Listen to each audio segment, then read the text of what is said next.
పతి భగవాన్ స్వయం, నీవు స్వయంగా భగవంతుడివే. సూతుడిని అందుకనే సూత భగవానుడు అంటారు. ఆయన కూడా భగవంతుడి స్వరూపమే.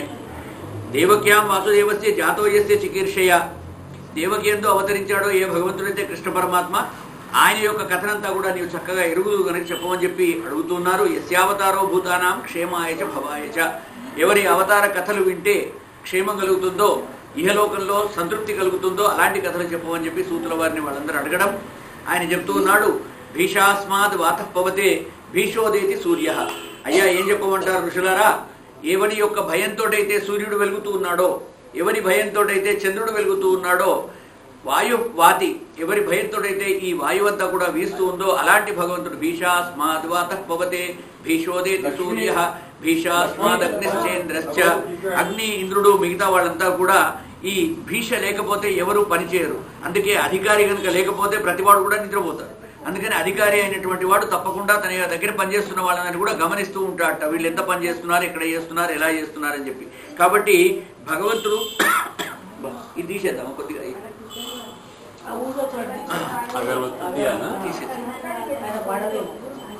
పడుతుంది బాగా, నేనే కొంచెం ఎక్కువ పెట్టా.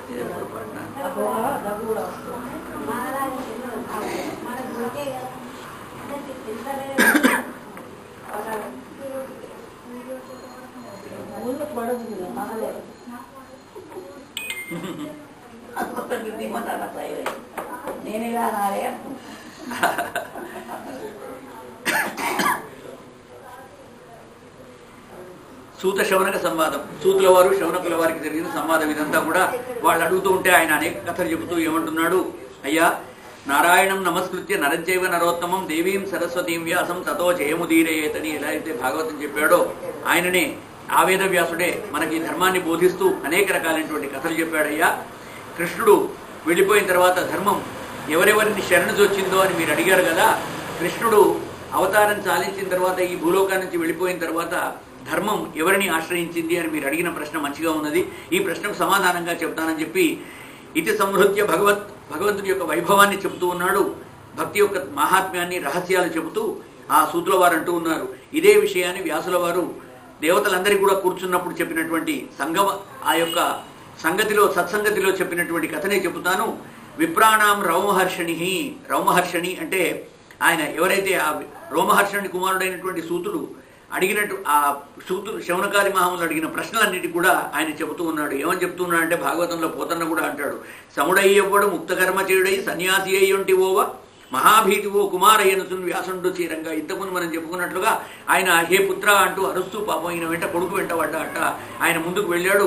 అలాంటి వాసుదేవే భగవతి భక్తి యోగ ప్రయోజిత, అలాంటి వాసుదేవుని యందు భక్తిని నిలిపి మనం గనక ఆయన కథలు వింటే కృతార్థులం అవుతామని చెప్పి చెప్తున్నాడు. ఎలా కృతార్థులం అవుతున్నాడో చెబుతూ ఇంకొక మాట అంటూ ఉన్నాడు, తస్మాదేకేన మనసా భగవాన్ సాత్వతాంపతి శ్రోతవ్య కీర్తితవ్యశ్చ ధ్యేయ పూజ్యశ్చ నిత్యద. ప్రతిరోజు కూడా భగవంతుడిని మనం పూజించాలి, కీర్తించాలి. ఎందుకంటే కలవు కేశవ కీర్తన, కలియుగంలో కేశవుణ్ణి కీర్తిస్తే మహాపుణ్యం కలుగుతుంది కదా, అగో అలాగా అని చెప్పి చెప్తూ ఉన్నాడు. కృష్ణుడు మన హృదయాలనంతా కూడా శుభ్రపరిచి అశుభాల్ని తొలగించేవాడు కనుక అలాంటి కృష్ణుని మనం ధ్యానం చేయాలి అని చెప్పి చెప్తున్నాడు. ఇంకా వాసుదేవ పరంజ్ఞానం, వాసుదేవ పరంతప, వాసుదేవ పరో ధర్మ, వాసుదేవ పరాగతి. ఈ యజ్ఞయాగాదులన్నీ వాసుదేవుని అందే అనుసరించి నడుస్తూ ఉంటాయి. శ్రీహరిని చేరడం కోసమే మన జ్ఞానం ఉండాలి. ఒకచోట ఆయన కులశేఖరాలు వారు చెబుతూ ఉంటాడు, జిహ్వే కీర్తయ కేశవం, ఓ నాలుక నువ్వు ఎందుకున్నావే నా నోట్లో, కేశవుని కీర్తించు అంటాడు. ఇంకా జిహ్వే కీర్తయ కేశవం మురరిపో చేతో భజ శ్రీధరం, హే చేతస్సావో మనస్సా నువ్వు ఎందుకున్నావు నా లోపల, ఆ మురరిపోయినటువంటి కృష్ణునే భజించు. చేతో భజ శ్రీధరం పాణి ద్వంద్వ, ఓ రెండు చేతులారా మీరు నా దేహం పైన ఎందుకున్నారు. సమర్చయ అచ్యుత కథ, మీరిద్దరు కూడా ఆ కేశవుణ్ణి అర్చించండి, అది అర్చించడానికే మీరు నా దేహం పైన ఉన్నారు. అచ్యుత కథాం శ్రోత్రద్వయత్వం శృణు, ఓ రెండు చెవులారా మీరెందుకున్నారు నా పైన, కేవలం అచ్యుత కథలు వినడానికే మీరు నా యందు ఉన్నారు, మిమ్మల్ని నేను ఉంచుకుంటున్నాను, లేకపోతే ఎప్పుడో కోసివేసుకునేటండి. అచ్యుత కథాం శ్రోత్రద్వయత్వం శృణు పాణిద్వంద్వ సమర్చయ, పాణిద్వంద్వ రెండు, ఓ కాళ్ళారా మీరెందుకున్నారు, ఎందుకంటే కృష్ణుడి యొక్క మందిరానికి నడవడం కోసమే మీరు నా దేహం పైన ఉన్నారు. అలాగే సమర్చయాచ్యుత కథాం శ్రోత్రద్వయత్వం శృణు పాణిద్వంద్వ మీరిద్దరు కూడా దేవుని యొక్క దగ్గరికి వెళ్ళండి. జిఘ్ర ఘ్రాణ ముకుంద పాద తులసి మూర్ధన్ నమాధోక్షజం. ఓ నాసికమా, నువ్వు ఎందుకున్నావు నా పైన? కేవలం ముకుందుని యొక్క పాదాల చెంత ఉన్న తులసిని వాసన చూడటం కోసమే నువ్వు ఉన్నావమ్మా, లేకపోతే నీవు నా వాసన లేదు అంటాడు. అంత కృష్ణ భక్తిలో ఉంటాడు. కాబట్టి వాసుదేవుని పరమైనటువంటిది ఈ జ్ఞానమంతా. వాసుదేవుని యొక్క ఈ యజ్ఞయాగాదులన్నీ కూడా వాసుదేవుడినే మనకి ఇస్తాయి, వాసుదేవుడి దగ్గరికి తీసుకెళ్తాయి. వాసుదేవుడే ధర్మము, వాసుదేవుడే మనకు గతి అంటూ వాసుదేవుని గురించి చెప్పి భగవంతుని యొక్క అవతారాల వర్ణన చెప్తున్నాడు.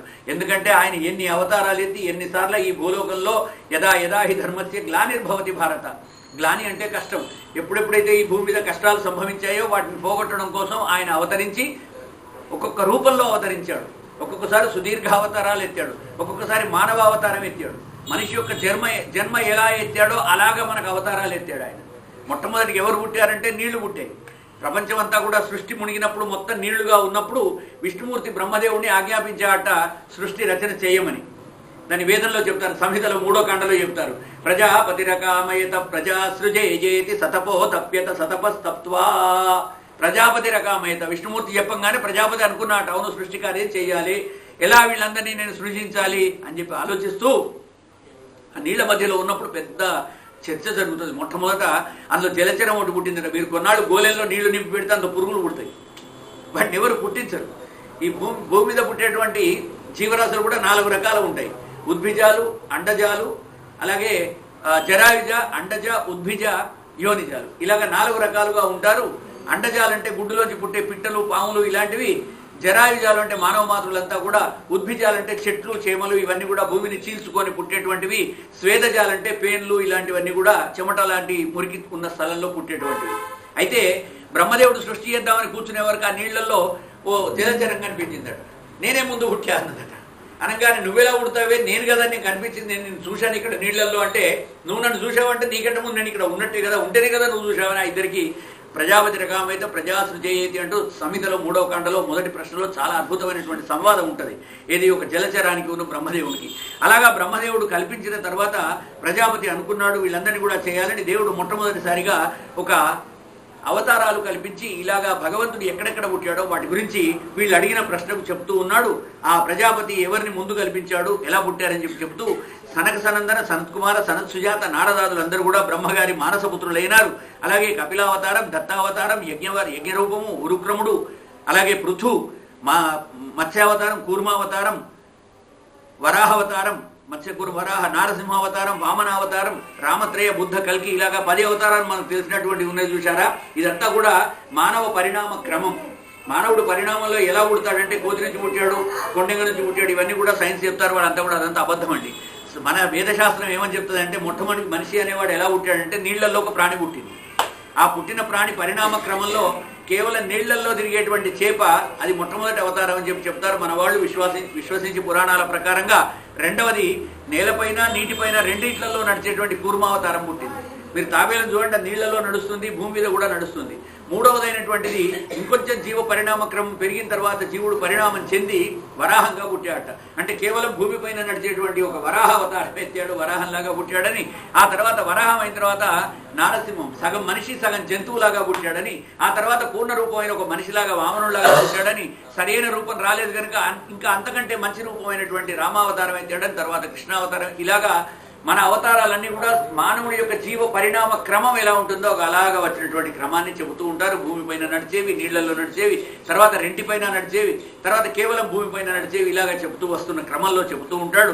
వాళ్ళల్లో మత్స్యకూర్మ, వరాహ, నారసింహ వాళ్ళంతా అయిన తర్వాత ధన్వంతరి, అలాగే మోహిని అవతారం. మోహిని కూడా ఒక అవతారం అండి. మన దశావతారాల్లో రాదు కానీ ఇవన్నీ కూడా క్షిప్రావతారాలు. లక్ష్మీ నరసింహస్వామిది వస్తుంది, అయినా సరే అది కూడా క్షిప్రావతారమే. అంటే మోహిని అవతారం కొద్ది కాలం కోసం ఏదో పని కోసం వచ్చి మళ్ళీ అవతారాన్ని చాలించడం, అవన్నీ కూడా క్షిప్రంగా వచ్చి వెళ్ళిపోతారు. అలాగే వామన, నారసింహ, పరశురామ, వ్యాస, రామ, బలరామ, కృష్ణ, బుద్ధ, కల్కి ఇలాంటి అవతారాలు చెప్తున్నాడు. వాళ్ళలో మొట్టమొదటిది ఆ దేవదేవుడే మొదట సనక సనందన, సనత్కుమార, సనత్ సుజాతుల్లాగా ఈ మునికుమారుల్లాగా ఆయన అవతరించాడు. అది మొట్టమొదటి అవతారం అని చెప్తూ ఉన్నాడు. ఆ తర్వాత ఈ నీళ్లలో మునిగిపోయినటువంటి యజ్ఞవరాహ స్వామి రూపంలో వచ్చేసి పృథ్వీని అంతా నీళ్లలో మునిగిపోతుంటే ఉద్ధరించడానికి వరాహ రూపంలో ఆయన వచ్చాడు. అదే శ్రీహరి వచ్చాడు. ఆ తర్వాత నారద మహర్షికి చెప్తూ ఉన్నాడు, శ్రీహరి 3వ అవతారమైనటువంటిది నారద మహర్షి అవతారం. నారదుడు కూడా భగవంతుడు విష్ణుమూర్తి యొక్క అవతారమే. అదేంటండి నారదుడు విష్ణుమూర్తి ఎలా ఉంటాడు అంటే, పరశురాముడు ఒక అవతారమే, రాముడు ఒక అవతారమే. కానీ రాముడు బతికున్నప్పుడు పరశురాముడు ఆయనతో యుద్ధానికి వస్తాడు, అంటే క్షత్రియ సంహారం చేయడం కోసం. అంటే భగవంతుడు అనేటువంటి వాడు ప్రతి జీవిలో ఉంటాడు. ఒక్క భగవంతుడికి 10 అవతారాలు 23 అవతారాలు అని చెప్పడం కాదు. ఈ ఉన్న సృష్టి క్రమంలో ఉన్న పిపీలికాది బ్రహ్మ పర్యంతం అందరిలో కూడా భగవంతుడు ఉన్నాడు. ఈశ్వర సర్వభూతానాం హృద్దేశే అర్జున తిష్టతి అని భగవద్గీత చెబుతుంది. హే అర్జున, ప్రతి ప్రాణి యొక్క హృదయ కుహరంలో భగవంతుడు స్థిర నివాసం చేసుకొని ఉంటాడు. కాబట్టి అందరూ కూడా భగవత్ స్వరూపులే. అంటే ఒకళ్ళతో ఒకళ్ళ గొడవలే ఉండవు, ఏ మతాన్ని కూడా ద్వేషించరు ఎవరు కూడా అని చెబుతూ యజ్ఞవరాహ రూపంలో పుట్టాడు. ఆ తర్వాత నారద మహర్షిగా జన్మించాడు. ఆ తర్వాత ఆ ధర్ముడి యొక్క పత్ని అయినటువంటి మార్తి యందు నరనారాయణ రూపంలో 4వ అవతారంగా జన్మించాడు. ఇవన్నీ కూడా మళ్ళీ వస్తాయి. మధ్యలో 5వ అవతారంగా కపిల మహర్షి, కపిల దేవహూతికి, కర్దమ ప్రజాపతికి దేవహూతికి పుట్టినటువంటి వాడు కపిలుడు. కపిలావతారం కూడా విష్ణుమూర్తి అవతారమే. కపిలుడు తల్లికే జ్ఞానబోధ చేసినటువంటి మహానుభావుడు. ఆయన గొప్ప సాంఖ్య దర్శనాన్ని రాశాడు. షడ్దర్శనాల్లో ముఖ్యమైనటువంటిది సాంఖ్య దర్శనం. అలాగే పతంజలి యోగ దర్శనం అంటారు. సాంఖ్య దర్శనము, యోగ దర్శనము, పూర్వమీమాంస దర్శనం, ఉత్తరమీమాంస దర్శనం, వైశేషిక దర్శనం, అలాగే తర్వాత న్యాయ దర్శనం అని 6 దర్శనాలు మనకు, షడ్ దర్శనాలు. వాటిల్లో ఒక దర్శనాన్ని, సాంఖ్య దర్శనాన్ని కపిల మహర్షి రాశాడు. అలాంటి కపిలుడు మనకు అసలు కర్దముడే వాళ్ళ తండ్రి ఎవరంటే ఆయన బ్రహ్మపుత్రుడే. కాబట్టి ఆయన చేసినటువంటిదే ఈ సృష్టి అంతా కూడా. కర్దమేన ప్రజాభూత మై సంభవ కర్దమా అని మనం చెబుతాం. కర్దమేన ప్రజాభూత, ఈ ప్రజలందరూ కూడా కర్దమ ప్రజాపతి సంతానమే అని చెప్పి ఒక థీరీ కూడా ఉన్నది. కాబట్టి 6వదైనటువంటిది దత్తాత్రేయ అవతారం, మీ అందరికీ తెలుసు. అత్రి మహర్షి దత్తాత్రేయ అవతారం. ఇక తర్వాత 7వదైనటువంటిది ఆకూతి యందు, ఆ ప్రజాపతి యందు యజ్ఞుడు అనేటువంటి పేరుతో 7వ అవతారంగా పుట్టాట. 8వ అవతారం ఉరుక్రముడు. ఉరుక్రముడు అంటే మహావిష్ణువు యొక్క నాభి మేరుదేవికి అతని భార్య యందు ఉరుక్రముడు అనేటువంటి, అంటే ఋషభదేవుడు అని ఆయన అంటారు. ఇక్కడ భాగవతంలో వస్తుంది ఋషభదేవుడి కథ, ఋషభావతార కథ అంటారు. ఆ ఋషభదేవుడి రూపంలో పుట్టినవాడు 8వ అవతారంగా చెబుతారు. 9వ అవతారంగా పృథు చక్రవర్తి. ఆ పృథు చక్రవర్తి చాలా గొప్పవాడు. భూమినంతా కూడా సూర్యుడితో వాడు పోటీ పడి తను ఒక రథాన్ని తీసుకొని సూర్యుడు ఎంత వేగంతో పోతే అంతటి వేగంతో ఆయన కూడా భూమి అంతా చుట్టి వచ్చి ఈ భూమినంతా కూడా జంబు, ప్లక్ష, శాల్మలి, కుష, క్రౌంచ, శాఖ, పుష్కరాక్ష అనే 7 ద్వీపాలుగా విభజించి పడేశాడు. అందులో జంబూ ద్వీపం మనది. జంబూ ద్వీపే భరత వర్షే భరత కంటే అని మనం చెప్పుకునే జంబూ ద్వీపం మనది. ఇదంతా కూడా ఎవరు చేశారంటే ఆ పృథు చక్రవర్తి చేసినటువంటి రథంతో చుట్టూ తిరుగుతుంటే ఏర్పడ్డ అగడ్తలు, అంటే ఎక్కడెక్కడైతే గుంతలు ఏర్పడి ఆ జాగా భూమి విచ్ఛిన్నం అయిపోయిందో అవన్నీ కూడా మనకు 7 ద్వీపాలుగా ఏర్పడ్డాయని చెప్పి చెప్తారు. అలాంటి పృథ్వీని చీల్చి పృథ్వీని పిండి ఓషధులు కల్పించినటువంటి మహానుభావుడు ఆయన పృథు మహారాజు. అది 9వ అవతారంగా చెప్తారు. ఇక 10వది మత్స్యావతారం, చేప రూపంలో ఉండి మీ అందరికీ తెలిసిందే మత్స్యావతారం. శ్రీ మహావిష్ణువు 10వ అవతారం దాన్ని అంటారు. ఇక సముద్రంలో మునిగిపోతున్నప్పుడు ఆయన వేదాలను రక్షించినటువంటి వాడు. తర్వాత దేవదానవులంతా కూడా అమృతం కోసం మదన చేస్తూ ఉంటే ఆయన తెచ్చినటువంటి గరుత్మంతుడు తెచ్చిన ఆ పర్వతం కిందికి కుంగిపోతూ ఉంటే, మందర పర్వతం కుంగిపోతూ ఉంటే కిందికి వెళ్లి విష్ణుమూర్తి కూర్మావతారంలో అక్కడ నిల్చొని ఆ పర్వతాన్ని ఎత్తి పట్టుకున్నాడు. ఒక ఆధారం కావాలి. ఊళ్ళో హనుమంతుడి విగ్రహం పెట్టారంటే దాని వెనకాల ఒక బండ పెడతారు, పెద్ద హనుమంతుడి విగ్రహం సపోర్ట్ పెడతారు. మరి ఈ హనుమంతుడి విగ్రహం ఇలా నిలబడాలంటే ఆ సపోర్ట్ అనేది ఉండాలి. కాబట్టి అలాగా ఆయన కింద నిలబడి విష్ణుమూర్తి సపోర్ట్ లేకపోతే మందర పర్వతం కిందికి వెళ్ళిపోయేది, అసలు అమృతమే రాకపోయేది. అలాగా గుర్తింపు అవసరం లేకుండా కూడా తను సహాయపడేటువంటి మహానుభావుడు ఆ విష్ణుమూర్తి యొక్క అవతారాన్ని మత్స్యావతారంగా చెబుతారు, కూర్మావతారంగా చెబుతారు. ఆ తర్వాత 12వ అవతారంగా ధన్వంతరి అంటారు. ఆయననే దేవతలకు వైద్యుడిగా ప్రఖ్యాతుడు. ఆయన కూడా సముద్రంలోంచి వచ్చాడు. ఆ తర్వాత మోహిని అవతారం, సముద్రంలోంచి అమృతం పుట్టిన తర్వాత దాన్ని ఎంతమంది ఎత్తుకొని పోయినారు, రాక్షసులు ఎత్తుకుపోతారు. వెళ్ళినటువంటి లక్ష్మీదేవిని గణపతి తీసుకుపోయినాడని ఒక కథనం ఉన్నది, ఒక పురాణంలో వస్తుంది. ఆ తర్వాత మళ్ళీ బ్రహ్మదేవుడు పిలిచి ప్రార్థించి, అయ్యో వద్దురామి నీకు మేనత్త వరుస అవుతుంది, నీకు వేరే భార్యని ఇస్తాను అంటే, ఈ లక్ష్మీ సరస్వతి లాంటి జ్ఞానం ఉన్న దేవత నాకు కావాలంటే సిద్ధి బుద్ధిని ఇద్దరిని ఇచ్చారని చెప్పేసి ఆయన పాదాలలో లక్ష్మీం తనోతి నితరాం ఇతరానపేక్షం అంఘ్రిద్వయం, ఈ 2 పాదాలు ఎలాంటివంటే నిగమశాఖి శిఖా ప్రవాళం హైరంబం అంబుర డంబర చౌరణ్య విఘ్నాద్రిభేద శతధార దురంధరన్న, వజ్రాయుధం లాంటి 2 ఆ మంచి వాక్కును అలాగే చక్కని సంపదను, ఈ రెండింటిని నాకు ఇచ్చేది కావాలి అంటే లక్ష్మిని విడిచిపెట్టి ఇస్తా అంటే అప్పుడు లక్ష్మిని వెనక్కిస్తే విష్ణుమూర్తికి ఇచ్చాడు. బ్రహ్మదేవుడు తెచ్చి ఆ గణపతికి మాత్రం సిద్ధి బుద్ధి ఇద్దరిని కూడా ఇచ్చారు. సిద్ధి అంటే లక్ష్మీ అవతారం, బుద్ధి అంటే సరస్వతి అవతారం. ఇద్దరి యొక్క అంశాలను తీసుకువచ్చి ఇచ్చాడు. వాళ్ళు ఎప్పుడు కూడా కుడియడం పాదాల దగ్గర ఉంటారు. అందుకే భగవంతుడిని నమస్కరించినప్పుడు పాదాది కేశాంతం నమస్కరించాలి. చక్కగా వెళ్ళి ముఖాన్ని చూడకుండా ఆయన పాదాల నుంచి పైకి చూస్తూ వెళతారు. భగవంతుడికి నమస్కరించే ఉద్దేశం అదే. ఎందుకంటే ఆ రెండు పాదాల్లోనే సిద్ధి బుద్ధి రెండు కూడా నివసించి ఉంటాయని చెప్పి చెబుతారు గణేశ పురాణంలో. ఇక ఈ మోహిని అవతారం అనేటువంటిది అమృత మదన సమయంలో వెళ్ళిన అమృతాన్ని రక్షించడం కోసం ఆయన అవతారం ఎత్తి దాన్ని కాపాడాడు. తర్వాత 14వ అవతారం త్రివిక్రముడు. మీ అందరికీ తెలుసు త్రివిక్రముడు అంటే 3 విక్రమాలు స్థాపించాడు. విక్రమం అంటే రికార్డ్. ఇవాళ మనం గిన్నెస్ రికార్డ్ అంటాం కదా, రికార్డ్స్ను విక్రమం అంటారు సంస్కృతంలో. ఆయన 3 విక్రమాలు స్థాపించాడు. మొదటి విక్రమం బలిచక్రవర్తిని 3 అడుగుల దానం అడిగి అందులో 1 అడుగు ఆకాశాన్ని 1 అడుగు భూమిని 3వ అడుగును ఆయన తలపైన పెట్టి తొక్కాడు గనక ఆయనను రసాతలంలోకి పంపించాడు. అలాగా చేసినటువంటి వాడు గనక ఆయన త్రివిక్రముడు, 3 విక్రమాలు స్థాపించిన వాడు అని పేరు వచ్చింది విష్ణుమూర్తికి. సంస్కృతంలో ప్రతి పదానికి కూడా ఒక పేరు అర్థం ఉంటుంది. అర్థం లేని పదం వ్యర్థం అని సంస్కృత భాషలో చెబుతారు. కాబట్టి త్రివిక్రమ అవతారం ఆయన దాల్చడం, అది బలిచక్రవర్తిని ఆయన స్థానంలోంచి అంటే ఇంద్రుడి యొక్క సింహాసనాన్ని గుంజుకొని రాజ్యం వెళ్తున్న బలిచక్రవర్తిని మళ్ళీ రసాతలంలోకి పంపించేసి ఇంద్రుడికి ఇంద్ర పదవిని మళ్ళీ వెనక్కి ఇచ్చినటువంటి అవతారం. అది కూడా క్షిప్రావతారంగా చెబుతారు. ఈ విధంగా పంచదశం వామనకం కృత్వా గంధర్వదం బలే పదత్రయం యాచమానః పద్యాదిత్ సుత్రివిష్టపం. ఈ విధంగా పుణ్యశ్లోకుడైనటువంటి ఆ బలి మహారాజును, మహాదాత అయినటువంటి బలి మహారాజు, ఆయన వట్టివాడు కాదు, ఆయన మొత్తం 99 యజ్ఞాలు చేశాడు. 100వ యజ్ఞం సఫలమయ్యి అతను గనక సఫలీకృతుడవుతే ఇంద్ర పదవి ఆయనకు వచ్చేస్తుంది. అలాంటి సందర్భంలో అది కాకూడదని చెప్పి వచ్చి ఆయన లాక్కున్న ఇంద్ర పదవిని మళ్ళీ ఇంద్రుడికి వెనక్కి ఇచ్చినటువంటి మహానుభావుడు మనకు ఈ త్రివిక్రముడు. ఆయన్నే వామనుడు అని మనం అంటాం. ఇక 16వ అవతారం వచ్చేసి పరశురాముని అవతారం. మీ అందరికీ తెలుసు, 17 మార్లు ఈ భూమి మీద క్షత్రియ సంహారం చేసుకుంటూ తిరిగి క్షత్రియులు అనేవాళ్ళు భూమిపైన లేకుండా చేసినటువంటి మహానుభావుడు పరశురాముడు. అదొక అవతారం. 17వ అవతారం. ఇక 16వ అవతారం. 17వ అవతారంగా వేదవ్యాసుడుగా జన్మించాడు. రాశిగా ఉన్నటువంటి వేదాలను 4గా విభజించేసి అందరికీ ప్రజలకు సౌకర్యంగా ఉండేటట్టుగా ఒక్కొక్క శాఖను ఒక్కొక్కళ్ళకు అధ్యయనం చేయమని చెప్పి వదిలిపెట్టాడు. ఈ విధంగా 18వది మనం అందరం ఎదురు చూస్తున్నటువంటి శ్రీరామావతారం. మహానుభావుడు దశరథునికి పుత్రుడుగా జన్మించి, దశరథునికి అప్పటికే ఒక కూతురు ఉన్నది, అయినా సరే భార్య అక్కకు దత్తకం ఇచ్చేసి తనకు మళ్ళీ కొడుకులు కావాలని చెప్పేసి ఆయన పుత్రకామేష్టి యజ్ఞం చేస్తాడు. ఆ పుత్రకామేష్టి యజ్ఞంలో ఆ యజ్ఞపురుషుని ద్వారా అగ్నిలోంచి ఉద్భూతుడైనటువంటి వాడు పాయసం ఇవ్వడం, దాంట్లోంచి ఆ భార్యలకు పంచడం, వాళ్ళకు 4 పుత్రులు కలగడం. వాళ్ళలో జ్యేష్ఠ పుత్రుడు రాముడు. ఆయననే జగద్విఖ్యాతుడు శ్రీరామచంద్రుడి యొక్క అవతారంగా మనం చెప్పుకుంటూ ఉంటాం. రామరాజ్యం అంటే ఇప్పటికి కూడా మనం మర్చిపోలేనటువంటి రోజు. అలాంటి రాముడుగా ఈ 18వ అవతారాన్ని ఎత్తాడు. తర్వాత 19వ 20వది 2 అవతారాలు. అక్కడ కూడా మళ్ళీ ఇద్దరు పక్కపక్కనే ఉంటారు. బలరాముడు భగవంతుని అవతారమే, కృష్ణుడు భగవంతుని అవతారమే. కాబట్టి బలరామావతారం విష్ణుమూర్తియే, కృష్ణ అవతారం కూడా విష్ణుమూర్తియే. అందుకనే రామత్రయ బుద్ధ కల్కీనాం మధ్య అని మన వాళ్ళు మహాసంకల్పంలో చెప్తారు. రామత్రయ అంటే బలరాముడు, శ్రీరాముడు, పరశురాముడు. కాబట్టి బలరాముడు కూడా విష్ణుమూర్తి అవతారమే.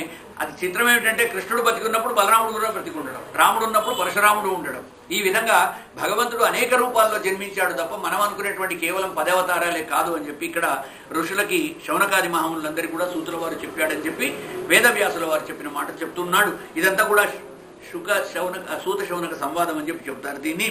అలాగే 21వ అవతారంగా బుద్ధుడు అవతరించాడు. మనం అనుకునేటువంటి ఈ బుద్ధగయలో జన్మించిన బుద్ధుడు కాదండి, వేదంలో ఉన్నటువంటి బుద్ధుడు. ఆయన వేరు. ఆ బుద్ధుడు ఏం చేశాడంటే బోధగయ, ఆయన కూడా అక్కడనే జన్మించిన వాడు. మధ్యగయ ప్రదేశంలో బుద్ధావతారంగా జన్మించేసి అహింసను చేశాడు, హింస లేకుండా చేశాడు. కాబట్టి ఆయన భగవంతుడైనటువంటి బుద్ధుడు. ఈ వేదాన్ని బహిష్కరించినటువంటి బుద్ధుడు మనకు బుద్ధుడు, అవతారాల్లో బుద్ధుడు కాదని చెప్పి చెబుతారు. తర్వాత 22వ అవతారంగా కల్కి, అంటే ఈ కలి దోషాలన్నీ పోవడం కోసం మళ్ళీ భగవంతుడు కల్కి రూపంలో అవతరించేసి గుర్రం పైన 4 కత్తి పట్టుకొని వచ్చేసి తురుష్క దేశాలన్నింటినీ కూడా దునుమాడి మళ్ళొక్కసారి ఇక్కడ ధర్మస్థాపన చేయడం కోసం ఆయన అవతరించిన వాడు కల్కి అవతారం అని చెప్పి ఇలాగా ప్రజాపతులు, తర్వాత ఓషధులు, ఆ పరమాత్మ అనంత స్వరూపాలలో ఇవి కొన్ని. ఋషయో మనవోదేవాహ మనుపుత్రాహ మహోజసః కలౌ సర్వే హరేరేవ సప్రజాపతయస్తథా. ఈ విధంగా తర్వాత బ్రహ్మదేవుడు ఈ సృష్టి క్రమాన్ని ఆరంభించేసి ఒక్కొక్కటిగా అనేక మందిని ఆయన సృష్టిస్తూ వెళ్ళాడని చెప్పి చెప్తూ ఉన్నాడు. ఇక మనం మొదట చెప్పుకున్నాం, వ్యాసుడు వ్యాకుల చిత్తుడై కూర్చొని ఉంటే నారదుడు వచ్చేసి ఎందుకయ్యా అలా కూర్చున్నావు అని అడిగాడని మొదట్లో చెప్పుకున్నాం. అది ఇక్కడ వస్తోంది. మళ్ళీ ఇక్కడ 1వ అధ్యాయంలో మనకు మహాత్మ్యంలో చెప్పిన విషయం మళ్ళీ ఇక్కడ వస్తోంది. వేదవ్యాసుల వారు తలపట్టుకొని కూర్చున్నాడు. తస్య పుత్రో మహాయోగి సమదృగ్ నిర్వికల్పక ఏకాంతమనిర్నిద్రో మూఢ ఇవేయతే. సూత మహా అభాగ వదనో వదతాం వరా కథాం భగవతీం పుణ్యాం యదాహ భగవాన్ శుక భగవంతుడు శుక బ్రహ్మ ఎందుకు ఈ భాగవత కథను వినిపించవలసి వచ్చింది పరీక్షిత్ మహారాజుకు? దాని గురించి చెప్పవయ్యా సూత మహాభాగా, ఓ దేవదేవా, హే సూత మహర్షి చెప్పవని చెప్పి మళ్ళీ ఋషులంతా కూడా అడుగుతున్నారు.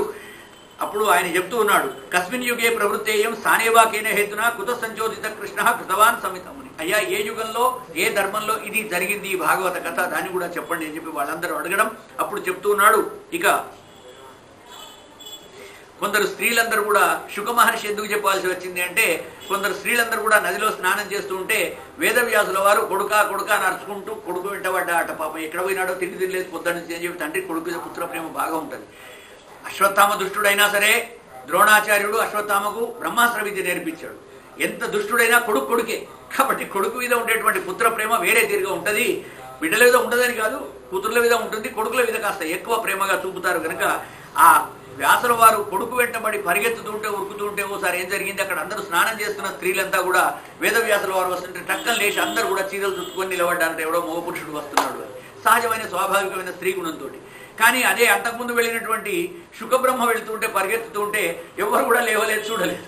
ఎందుకంటే ఆయనే నగ్నంగా, ఆయనకు అసలు బట్టలు వేసుకోవడమే తెలియదు, ఆయన ఎవరో తెలియదు, తనను తానే ఆయన ఒక యోగిగా చూస్తున్నటువంటి వాడు, ఆయనకు నిర్వికల్పంగా ఉండేటువంటి వాడు, భగవంతుడిని నిరాకారంగా పూజించేటువంటి వాడు. మనమంతా సాకారంగా భగవంతుని పూజిస్తాం, కొంతమంది నిరాకార భగవంతుని పూజిస్తారు. భగవంతుడికి ఏమి ఆకారం ఉండదండి, ప్రతి దాంట్లో దేవుడు ఉన్నాడని చెప్పి భావించేవాడికి ఒక్క ఈయననే దేవుడు, ఇది కాదు అని చెప్పి ఉండదండి. అన్ని దేవుళ్ళే వాళ్ళకు సమానంగా ఉంటారు. అలా నిరాకారంగా పూజించేటువంటి ఈ పిల్లవాడు శుకబ్రహ్మ పరిగెత్తుతున్నాడు. ససామ్రాట్ కస్య వాహేతో సాధూనా పాండూనా మానవర్ధన ప్రాయోపవిష్ణు గంగాయాం అనాదృత్య ధృరాట్ శ్రీయం మహాత్మా సూత. అభిమన్యు కుమారుడైనటువంటి పరీక్షిత్తు గొప్ప భగవద్భక్తుడని నువ్వు చెప్పావు కదా, మేము ఇంతకుముందు కూడా విని ఉన్నాం. కాబట్టి ఆశ్చర్యకరమైనటువంటి విషయాలు మాకు చెప్పండి. ఎందుకంటే ఆ పరీక్షిత్ మహారాజు ఎందుకు ఆయన పాపం 7 రోజులు చనిపోవడం వచ్చింది, ఇవన్నీ చెప్పమని చెప్పి వాళ్ళు కథలన్నీ అడుగుతూ ఉన్నారు. ద్వాపరే సమను సూతుడు అంటూ ఉన్నాడు, ద్వాపరే సమను ప్రాప్తే తృతీయే యుగ పర్యయే. ద్వాపరయుగం, 3వసారి ద్వాపరయుగం వచ్చినప్పుడు. ఇది ఎప్పటి కథ అంటే మనం ఇప్పుడు కలియుగంలో ఉన్నామండి. ఎన్నో కలియుగంలో ఉన్నాం, 27వ కలియుగంలో ఉన్నాం, అష్టావింశతమే కలియుగం, 28వ కలియుగంలో ఉన్నాం. ఇప్పటికి 27 కలియుగాలు అయిపోయినాయి, 27 ద్వాపరయుగాలు అయిపోయినాయి, 27 త్రేతాయుగాలు అయిపోయినాయి, 27 సత్యయుగాలు కృతయుగాలు అయిపోయినాయి. మనం ఇప్పుడు ఉన్నది కలియుగమే. కానీ ఇలాంటి కలియుగాలు ఇప్పటికే 27 అయిపోయి 28 దాంట్లో మనం ఉన్నాం. అట్లాగా 3వ ద్వాపర యుగంలో ఈ కథ జరిగింది అని చెప్పి చెప్తూ ఉన్నాడు. ద్వాపరే సమనుప్రాప్తే తృతీయే యుగ పర్యయే జాత పరాశరాద్ యోగి వ్యాసవ్యాం కలయా హరే. ఈ విధంగా పరాశర మహర్షి సత్యవతి యందు వేదవ్యాసుల వారు జన్మించారు. ఆయన వేదాలను మీరు అనుకున్నట్లుగా 4 వేదాలను విభజించేసి తన శిష్యులైనటువంటి పైలునికి ఋగ్వేదాన్ని, వైశంపాయనుడికి యజుర్వేదాన్ని, అలాగే జైమినికి సామవేదాన్ని, ఇక 4వ వాడైన సుమంతునికి అథర్వ వేదాన్ని, 4 వేదాలు 4 శిష్యులకు పంచి ఇచ్చి మీరు ఈ 4 వేదాలు నేర్చుకోండి. ఎందుకంటే మనిషి యొక్క మేధస్సు రాను కొంచెం తగ్గిపోతూ ఉంటుంది. ఇప్పుడు చెప్పే వాళ్ళ ప్రకారంగా మేధస్సు పెరుగుతూ ఉన్నది. పెరగడం తగ్గడం అనేటువంటిది అది పుట్టుకలతో వచ్చేటువంటి విద్య. కాబట్టి మానవుల యొక్క మేధస్సుకు మనకు చిన్నప్పుడు మనం చూసాం, మంత్రిలో ఒకటే డాక్టర్ ఉండేది. కాలుకు నొప్పైన వాడే చూసేది, బొక్క విరిగిన వాడే చూసేది, కంటికి నొప్పైన వాడే చూసేది, ఆయింట్మెంట్ అన్ని వాడే చేసేది. జనరల్ ఫిజిషియన్గా ఉండేది. ఇప్పుడు ఏమైంది, ఒక్కొక్క దానికి ఒక్కొక్కడు వేరే వచ్చాడు. కంటికి వేరే డాక్టర్ వచ్చాడు, పంటికి వేరే డాక్టర్ వచ్చాడు, చర్మానికి వేరే డాక్టర్ వచ్చాడు, ఏదో నరాలకు వేరే వైద్యుడు వస్తాడు. రేపు ఇంకా కొంచెం ముందుకు పోయిన తర్వాత మీది పళ్ళకు డాక్టర్ వస్తాడు, కింది పళ్ళకు డాక్టర్ వస్తాడు కావచ్చు. అంటే ఆ దాంట్లో ఇంకా కొంచెం ఆ విజ్ఞానం డెవలప్ అయినా కొద్దీ ఇంకా గొప్ప మార్పులు వస్తాయి. రాకూడదని కాదు, చాలా గొప్ప, అది మంచి విషయమే. కాబట్టి ఆ విజ్ఞానం అభివృద్ధి చెందినట్లుగా వస్తూ ఉంటుంది. కనుక ఆయన ముందే ఊహించి ఆ వేదవ్యాసుల వారు ఈ వేదాన్ని 4గా విభజించేసి 4 తన యొక్క శిష్యులైనటువంటి వాళ్లకు బోధించేశాడు. ఇక ఇతిహాస పురాణానాం పితా మే రోమహర్షణి. కాబట్టి నా తండ్రి అయినటువంటి రోమహర్షణుడు మహాపారంగతుడు, ఆయన నేర్పించాడు ఇవన్నీ అని చెప్పి చెప్తూ ఉన్నాడు శుక బ్రహ్మ. ఇంకా తయేత ఋషయో వేదం స్వం వ్యసన్నసే అనేకథ శిష్యై ప్రశిష్యై తత్శిష్యై వేదాస్తే శాఖినో అభవన్ను. వేదవ్యాసుడు తనంతా వేరు చేశాడండి. పైలునికి, జైమినికి, వైశంపాయనుడికి, సుమంతుడికి 4కి నేర్పాడు 4 వేదాలు. వాళ్ళు మళ్ళీ వాళ్ళ శిష్యులకు నేర్పించారు, వాళ్ళ శిష్యులు నేర్పించారు. అలాగే శిష్యై ప్రశిష్యై, అలా శిష్య పరంపరగా ఈ వేదం శ్రోత్ర పరంపరగా వచ్చింది. కాబట్టి దీన్ని శృతి అంటారు. శృతి అంటే చెవుల నుంచి నోటికి, నోటి నుంచి చెవులకు వినేది. ఈయన చెప్తూ ఉంటే వాడు వింటాడు, విని మళ్ళీ అంటాడు, అన్నదాన్ని మళ్ళీ ఇంకనోటి చెప్తాడు, వాడు వింటాడు, విని మళ్ళీ వాడు అంటాడు. ఇలాగా మనకేవి పుస్తకాలు కూడా మిగలలేదండి. అప్పుడు మీకు నలంద దగ్గర అక్కడ తక్షశిలలో మొత్తం తురుష్కులు వచ్చేసి కొన్ని 6 నెలల వరకు ఆ గ్రంథాలు ఏం కాలిపోయిందట. అంత పెద్ద గ్రంథాలు ఉండేవి మనకు. అవన్నీ కాలబెట్టినప్పుడు కూడా మళ్ళీ ఇన్ని వేదాలు ఎలా బతుకున్నాయండి అని మనకు డౌట్ వస్తుంది. అప్పుడు ఇది ముందే గ్రహించినటువంటి వేదవ్యాసుల వారు ఏం చేశారు, దీన్ని శ్రౌతంగా నేర్పి అందరికీ నోట్లో పెట్టండి, ఈ విద్యను వాళ్ళకి మస్తిష్కంలో కూర్చిపెట్టండి, మళ్ళీ వాడి నోట్లోంచి ఆ వేదన రావాలి అని చెప్పేసి ముందు చూపుతోటి. పుస్తకాలంటే కాలబెడతారు, మనిషిని ఎట్లా చేస్తారు, వీళ్ళ బుద్ధిలో ఉన్నటువంటి జ్ఞానాన్ని అలా మనకు కాపాడి ఇచ్చినటువంటి ఋషి పరంపర అని చెప్పి దాన్ని గొప్పగా చెబుతూ తయేత ఋషి యోవేదం స్వంసం వ్యసన్నని కథ ఈ విధంగా చేశారండి. ఆ తర్వాత యజ్ఞయాగాది క్రతువులు తయారు చేశారు. హోత, అధ్వర్యు, బ్రహ్మ అలాగే 4 కూర్చోబెట్టేసి యజ్ఞయాగాదులు చేయడం నేర్పించాడు.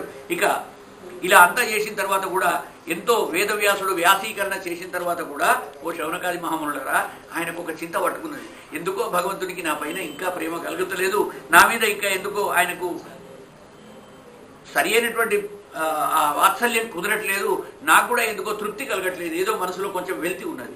ఏదన్నా మనం పనిని సగం చేస్తే మనకే అది సంతృప్తిని ఇవ్వదు, వెలితిగా ఉంటుంది. ఇంకా కొంచెం చేస్తే మంచిగా ఉంటుంది, ఇంకా ఇది ఇంకా ఇలా చేస్తే ఇంకా బాగుండు అని ఉంటుంది. కాబట్టి ఆ వెలితి నాలో ఉన్నది. ఎందుకని చెప్పేసి పాప ఆయన సరస్వతి నదీ తీరంలో ఆ రోజుల్లో ఉండేది. రాజస్థాన్ దగ్గర పోయి మాయమైంది అంటారు, ఇప్పుడు మళ్ళా పుట్టింది అంటారు.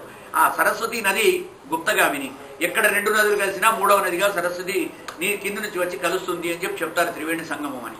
కాబట్టి ఆ సరస్వతి నది తీరంలో వెళ్ళి వ్యాస భగవానుడు కూర్చొని ఏకాంతంలో కూర్చొని ఆయన పాపం ధృతప్రతేన హిమయా ఛందాంసి గురవో అగ్నయ మనసులో ఇట్లా ఆలోచిస్తూ ఉన్నట్ట.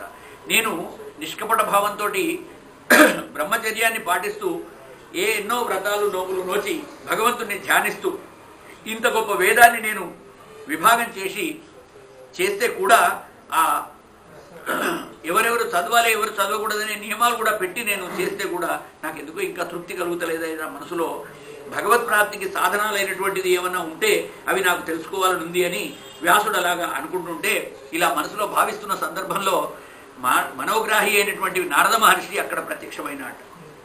అయ్యి ఏం చేశావయ్యా ఇంతసేపు అని అడిగాడు. అడిగితే వేదవ్యాసుడు అన్నమాట, వేదాలను వ్యాసీకరించాను, 17 పురాణాలు రాశాను, ఎన్నో రకాల భగవంతుని భగవతిని అమ్మవారిని అందరినీ కూడా స్తుతించాను, సూర్యుడి మీద ఒక పురాణం రాశాను, అందరి మీద పురాణాలు రాశాను, అయినా కానీ నాకేదో ఇంకా చేయలేదేవో అనిపిస్తున్నది, వెల్తిగా ఉన్నది అంటే ఆయన ఒకటే అడిగాట, ఇన్ని రాశావు నిజమే, కృష్ణ పరమాత్మని కీర్తించావా అని. ఎందుకు ఎన్నో పురాణాల్లో కృష్ణుడు వచ్చాడు అన్నమాట. అలా కాదు, కేవలం కృష్ణుడే నాయకుడుగా పెట్టి ఏదైనా గ్రంథం రాశావా అని అడిగాట. లేదండి ఇంకా రాయలేదు, కృష్ణుడే ముఖ్య నాయకుడుగా ఏ గ్రంథం రాయలేదు, కూర్చొని కృష్ణ పరమాత్మనే ముఖ్య నాయకుడుగా పెట్టి ఏదైనా పురాణం రాయి, అప్పుడు నీకు తృప్తి కలుగుతుందని చెప్పాట. ఓహో ఇదేదో ఈయన ఆలోచన బాగుందని చెప్పి నారదుని ఉపదేశానుసారంగా వేదవ్యాసుడు మళ్ళీ సరస్వతి నదీ తీరంలో కూర్చొని ఈ భాగవత పురాణాన్ని రచన చేయడం మొదలుపెట్టాడు. అది భాగవతం పుట్టుక.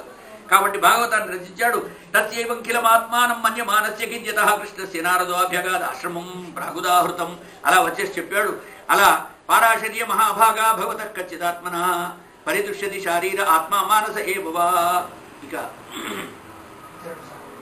అత్యైవ మే సర్వమిదం త్వయోక్తం తథాపి నాత్మా పరితుష్యతో మే, నాకు ఇంకా నా ఆత్మ పరితుష్టం లేదయ్యా, నాకు సంతోషం కలగలేదంటే దరహాసపూర్వకంగా ఆయన చెప్తున్నాడు. బహుశా నీవు యశోవైభవం కోసం పేరు రావడం కోసం ఏదేదో పుస్తకాలు రాసుకున్నావు, కానీ భగవంతుని యందు భక్తితోటి కృష్ణునే కీర్తిస్తూ ఏదైనా పుస్తకం రాశావా, అది ఇప్పుడు రాయి అని చెప్పాడు. అప్పుడు ఆయన ఉండి సరే జగత్ ప్రవీతం ప్రకృణి కర్చిత్ తద్వాయ సంతీర్థముషంతి మానస నయత్ర హంసాః నిరమంత్యు శిక్షకాః.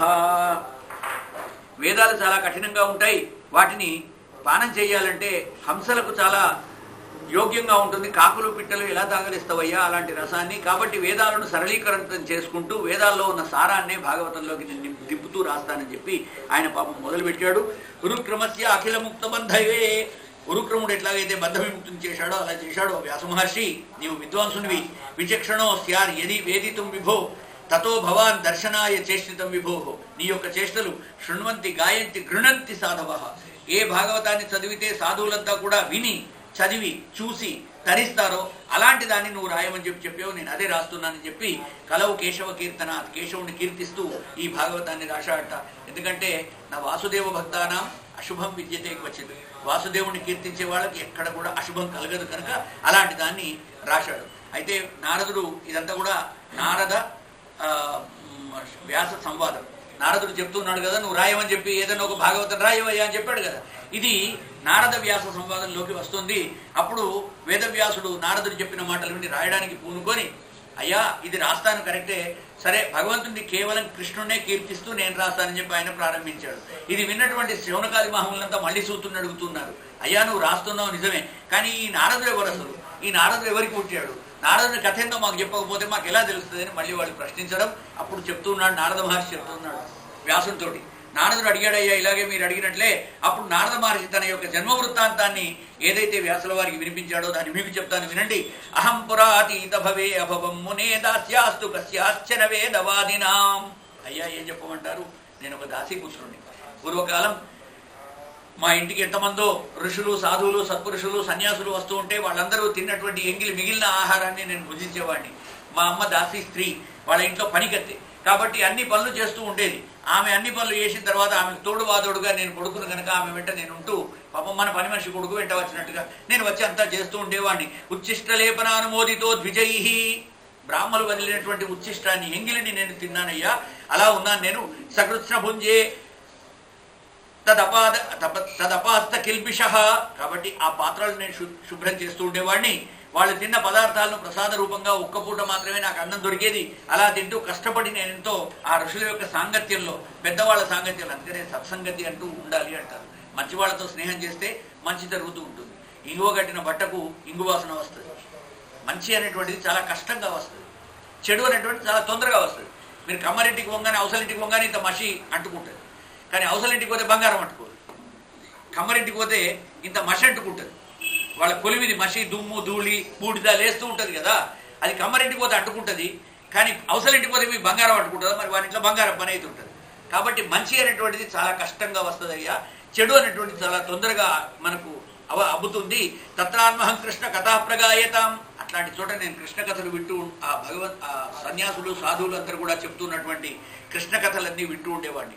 నాకు భగవంతుడిపైన గురి ఏర్పడ్డది. నేను దాసీపుత్రుడినైనా ఒక పని మనిషి కొడుకునైనా సరే భగవంతుడి యొక్క కథలన్నీ వింటూ నేను ఆ కథల యందు ఆకృష్టుడైనాను. ఎందుకంటే వాంఛా సజ్జన సంగమే పరగుణే ప్రీతిర్ గురు నమ్రత, గురువు యందు నమ్రతగా ఉండడం, సజ్జనుల సంగతి యందు వాంఛ కలిగి ఉండడం, కోరిక కలిగి ఉండడం, ఎప్పుడూ నేను సజ్జనులతో కలిసి ఉండాలని చెప్పి మొక్కుకోవడం.